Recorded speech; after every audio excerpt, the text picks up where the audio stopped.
We got a question to explain more about how they are controlling or subverting cryptocurrencies. And I can only give you my perspective. I'm no expert on this, but I was involved in it prior to my awakening, actually. I fell for the whole line, although I was less attracted to the freedom aspect of it, although that was appealing, than I was to profit. At that time, this was right before my awakening, so this was the culmination of my ego's being lost. Well, not really. No, I had been in quite a bit of darker times prior, because for me, even to get to the point of awakening, I had to get to some level of stability within myself. So, no, it wasn't the darkest times, but it was a time where I was heavily mired into materiality. I gave little thought to anything of spiritual nature at that point. I had basically given up on understanding anything in the material world about the spiritual. So my only concern at that point was basically making money, because I thought that would grant me the closest thing to happiness that was possible in this world, because I was under the illusion that it's not really an illusion. The vast majority of people are pretty unhappy. I was under the illusion that no one was truly happy, though, or they had some secret that I just hadn't figured out. I don't know. Okay, so yeah, I got involved with crypto for the profit, which I did make some profit, but I also lost it pretty quickly. My investing quickly turned into some kind of trading addiction. It was a lot of frustration and a lot of time spent. Like, even if I did make a profit, it certainly wasn't worth the time that I spent putting into this stuff. But I learned a ton about it, because I studied all these different currencies and all this different stuff. So first of all, basically, if you don't understand what cryptocurrency is, it's a packet of data. Okay, that's what it's the only existence it actually has, which is just our belief in it, really. But as far as, what would the currency be as compared to a dollar bill, or as compared to like a gold coin, it would be a packet of data that is encoded with a unique encoding or a unique key structure, so that only one that has the key, which is you or the holder, can open that. So when it was first created, because it was just one of currency in the beginning and only those who had the key had it, it was literally a way of exchanging undetectable currency that could later be turned in by these specific people who were all hackers, right? Pretty much, or people that traded in illicit things, or people that traded in things they simply didn't want the government to know about. Okay, so like on the IRC chats and the hacker chat rooms and all this stuff in the dark web, it quickly grew to be heralded. People started to see it as, an alternative to being tracked by the government, as a way people could also, and then like suddenly this whole narrative about it being an alternative to the control of the global capitalist fiat currency banking regime, right? Which is controlled by the cabal and elites, and completely a manipulation to keep haves and have-nots, that it could be an alternative and that it could bring that down. And this sounds good, okay? And then you have the whole rise of Bitcoin, and when it became popular, and then all these other currencies, people making their own currencies and stuff. And first of all, we have numerous issues of these marketplaces where these things are traded, being manipulated, being fraudulent, robbing people, doing all sorts of nefarious things, okay? just losing people's money. All sorts of things happen, just giving it to other people. So there's all this instability in the market, and then the governments start to come in, and they start to exert control, start to put regulations in for the safety of the investors, right?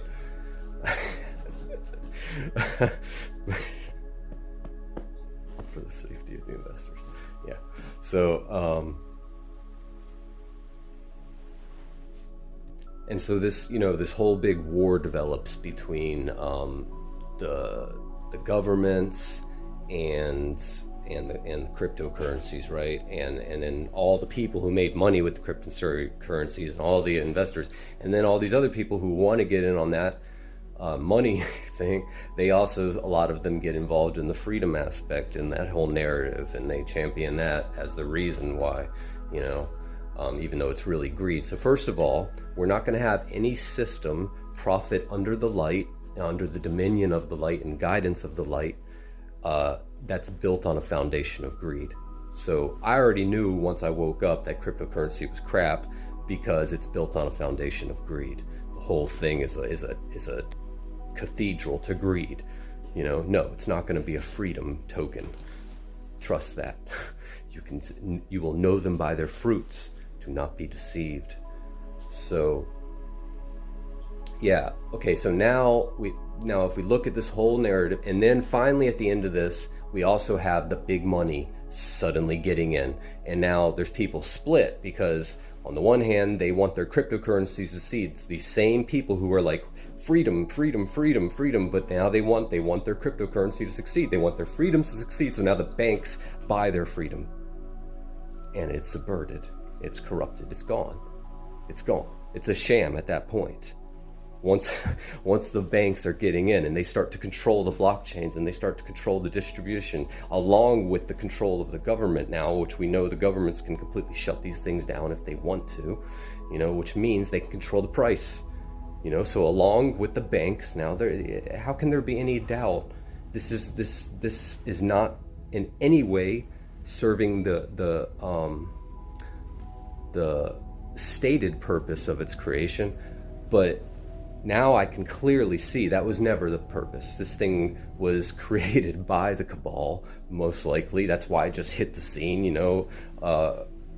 even if it wasn't, I can't say that for certain. It could have been a legitimate tool by someone who wanted to create something of freedom. It doesn't seem that way, but either way, they took it and they subverted it, just like Facebook, just like all these other social media platforms, which they are subverting to their will, which are supposed to be serving the will of freedom and the people, that they should be speaking whatever the people want to speak about and hear is what social media platforms should be allowing. It should not be their place to decide for us what we hear. Real quick, just look at my cats watching my turtles. Well, the turtle just jumped down. Scared him. There's the turtle. My cats just sit up here and terrorize him. So if you now look at the whole thing as a government op, as an op of the cabal, then you can see the whole narrative, that the whole fight was staged, the whole thing, all to get people to rally for the banks to take control of this thing, which is really just bringing us into a cashless system. So now they have digitized. First they took gold and they took that away, and traded it with something valueless, which they literally enspelled. I've said this before, the dollar bill has magical spells written on it. This is my intuition, my guidance from just feeling a dollar bill. It to me, that dollar bill says, this is a magical contract. I offer this valueless thing to you. If you, a sovereign being, take this valueless thing to be of value, you shall give a portion of your conscious soul's creation and energy to me, meaning your personality and energy and life. A portion of it will be given to me, meaning the creators of those sigils, meaning the cabal. And it says, in proportion to the value that you place upon it. So the more that you esteem money, the more of your soul you will give away. It's not really your soul you will lose, but you will lose contact between your soul and your personality, your expression, your guidance. All right, I might as well speak about one other thing here, since someone asked a question about that Loosh video. The whole comment, it was a very interesting comment, but they were basically saying that Robert Monroe says that Loosh he found out later in his journeys that Loosh was a good thing. Okay, like, I don't know what Robert Monroe is talking about. I don't. You know, I've read quite a bit of his work. He's done some brilliant work. I don't know what he's talking about in this instance. I'm not trying to say he's wrong, but what I'm calling Loosh, or dark energy, is lust. It's greed. It is the whole pull to the dark. We know what it is. It's not good. It may serve a larger purpose if that's what you mean, but it's not. Lust is not good for me. I know that, but maybe it's good for some others. I don't know. But then he talks about soul traps and that this isn't really possible because our soul isn't here. And you're 100% right. This is something I realized myself in the beginning, because I realized the soul does not inhabit the body. You know, it's not journeying here like and put into the body. Okay. In a sense, it's an expression of the body. It's a layer of the body, a level. There is no body, really. You know, the body is just an experience, or different levels of experience of the energy of the emanation of the soul into physical reality. But regardless, a soul trap doesn't trap the soul, and that's not. It's a misnomer. It's not a accurate term, because your soul is seventh density, seventh dimension and up. So the soul traps they're talking about between lives is from third density when you die, and you go into the lower fourth density astral. They're talking about fourth density astral traps for the ego, for the personality, which you will be until you stop being it. That doesn't mean the body will be completely gone when first the layers of ego go. Eventually, though, the physical body will fall away to be replaced by an etheric body. You will still see a body there. You will still feel like a personality to some extent, but not the personality you were. Not at all. You will feel like the soul, a creation of the soul, an emanation, an expression of the soul. And this will happen in a seamless way, or sometimes not seamless. There can be some pretty big jumps, some quantum shifts along the way to jump into new realities. But it's more like, it's not like you leave here and travel somewhere else, even if you die. Some people do experience a tunnel and all that, all right? But it need not be like that. Honestly, sometimes it's like blinking. And you're just you. You know, except there has been removed a layer of not you, of the whole life and personality that you thought you were. And often that doesn't even get removed if there's a heavy attachment to that, and that can get carried into life after life after life. That karma that is carried in the ego, see, it is carried in the ego. It's not the soul that travels from life to life, it's the ego. All the way up until the ego has been purified enough to be a true expression of the soul. At that point, the ego may be dropped to seen as a false thing that it is. And then one doesn't need the lower physical bodies anymore. And during this process, there will be a changeover, you know, and it depends how one does this. If they're going to do it as by just dying and leaving the third density body behind, and they're ready for ascension, they will jump into their etheric body from there. If instead they're just doing it in the physical, it's the same thing, really. It's just that there is a subtle difference in the energies of the bodies. They say one is a little bit more stable. Actually, I think it's the other one is the more stable one than bringing yourself into the crystal light body, which is to do it in stages gradually, okay, so that there doesn't have to be any sense of loss or death of, there will be a death of personality, but you will know you're still physically there. Like, you will recognize the reality as a continuation, you know. So, and that's just if one wants to keep this particular physical vehicle. Because what if you were more attached to a past expression, you know, and that's the one you want to finalize in and bring yourself up into the higher levels, because that's what you're doing. It's like the soul cast itself, the monad cast itself into the lower realms, which when it hits the lower realms, it fractalizes into souls, like beams of light. The souls then cast themselves into the lower realm, which fractalize into personalities. Okay, one or more of those personalities cast down will merge with the other ones to be brought back up. So it's not like you have lived thousands of lives. All of those lives aren't sitting there waiting. All those personalities aren't sitting there waiting to move forward. You are those personalities. See, that's why the ego reincarnates from life to life, because the personality is evolving. It is growing until finally it reaches the point where it can face its unreality without dissolution, because it feels so connected to everything. Once it has reached the point of unity with all things, or accepting or seeing that at least, then it may begin to drop all the false things about it in the sure knowledge in its heart that it will continue to exist through this transition without fear, without tensing up. So does this make sense? Okay, so the soul, so in that sense, these soul traps are gone.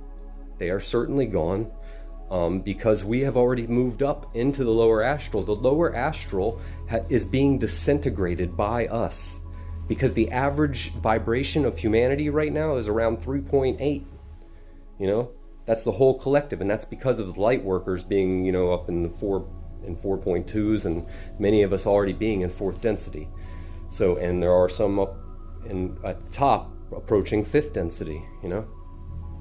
So because of that, we are literally encroaching on these dark astral realms. We have been walking through them. That's why when we go to sleep at night, we just do a slight jump up in vibration into either the lower astral realms, if we are still caught in those negative vibrations, or up into the higher astral realms. So there is chaos in those lower astral realms for the beings and entities which have actually been residing there, which are all kinds of beings, including discarnate humans who have just decided to stay in the dark realms or have been lost there. However you want to see it, their personalities lost in the dark. So those aren't the souls, though. They're creations of the souls. They're characters the souls were playing. But if the character the soul is playing, and eventually some characters the soul plays will be purified enough to be brought home as a pure expression and creation of the soul, and brought back into the family, into the divine family, and thus a new divine child is born. You know, but it's not really a new child. It's a face or expression, a new image, or it just adds detail and depth to us. This is all we're doing here. There's no change to our actual being made. We are exploring ourselves inwardly through this outward creation and dream, you know.